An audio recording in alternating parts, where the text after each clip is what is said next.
Depois que Salomão acabou de construir o templo e o palácio real e tudo mais que havia planejado construir, o Senhor Deus apareceu outra vez a ele, como havia aparecido em Gibeão.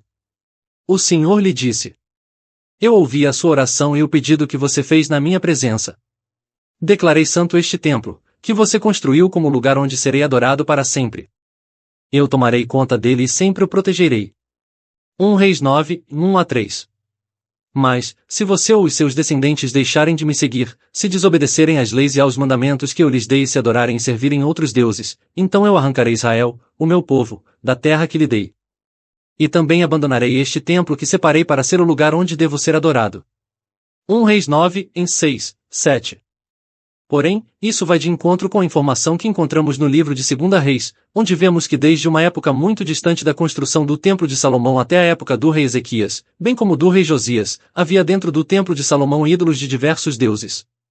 Como poderia então, Jeová ter abençoado o Templo de Salomão estando este infestado de outros deuses? E sucedeu que, no 3º ano de Oséias, filho de Elá, rei de Israel, começou a reinar Ezequias, filho de Acais, rei de Judá. Tinha 25 anos de idade quando começou a reinar, e 29 anos reinou em Jerusalém, e era o nome de sua mãe Abi, filha de Zacarias. E fez o que era reto aos olhos do Senhor, conforme tudo o que fizera Davi, seu pai. Ele tirou os altos, quebrou as estátuas, deitou abaixo os bosques, e fez em pedaços a serpente de metal que Moisés fizera, porquanto até aquele dia os filhos de Israel lhe queimavam incenso, e lhe chamaram Neustã. 2 Reis 18, 1-4. A passagem acima revela que desde a época de Salomão já havia deuses dentro do templo, que só foram removidos no tempo de Ezequias. A Bíblia vai acusar o povo por ter construído vários altares nos altos morros e debaixo de árvores. Roboão, filho de Salomão, tinha 41 anos de idade quando se tornou rei de Judá. Ele governou 17 anos em Jerusalém, a cidade que o Senhor Deus havia escolhido entre todas as cidades da terra de Israel como lugar onde devia ser adorado. A mãe de Roboão se chamava Naama e era do país de Amon. O povo de Judá pecou contra o Senhor e deu mais motivos para ele ficar irado do que todos os seus antepassados haviam dado. Eles construíram altares nos morros para a adoração de falsos deuses, e no alto dos morros e debaixo de árvores que dão sombra, levantaram colunas do deus Baal e postes da deusa Zerá para adorar. 1 Reis 14, 21-23. Também Judá fez o que era mal aos olhos do Senhor, e andaram nos pecados que seus pais cometeram.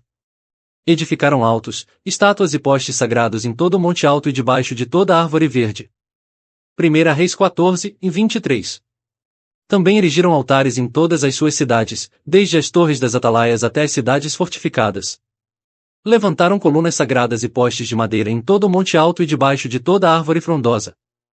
2 Reis 17, 10. Onde, pois, estão os teus deuses, que fizeste para ti?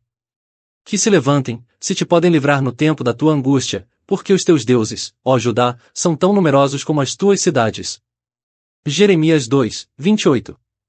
Porém, conforme constatado anteriormente, não foi o povo que havia construído tais altares, quem os fez, na realidade, foram os reis de Judá. Lembrem-se de que a construção de obras monumentais como templos, altares eram de competência dos reis, eram eles que dispunham de recursos financeiros, bem como eram eles que dispunham de poder impositivo para determinar quem e como as pessoas deviam adorar. Nesse ponto, basta lembrarmos que quem determinou que o povo das 10 tribos deixasse de adorar em Jerusalém e adorasse os 2 bezerros de ouro em Samaria, foi o rei Jeroboão. Foi Jeroboão, rei de Samaria, que impôs as 10 tribos a quem elas deviam adorar em seu território.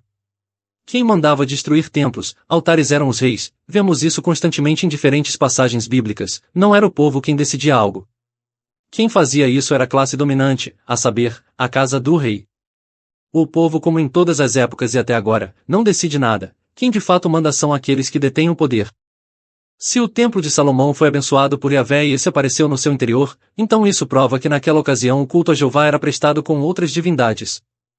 Se houvesse um monoteísmo nessa ocasião, Jeová certamente não abençoaria um templo contendo vários deuses. Mas como Jeová era adorado com outras divindades desde que Salomão construiu o templo, o vemos abençoando um templo repleto de deuses. Os hebreus, portanto, desde épocas remotas tinham um culto politeístas. Provando que os hebreus nunca foram monoteístas, mas sim, um povo extremamente politeístas desde suas origens. Os escritores dos textos bíblicos apenas imprimiram em suas páginas um ideal almejado, mas que não condizia com a realidade de fato.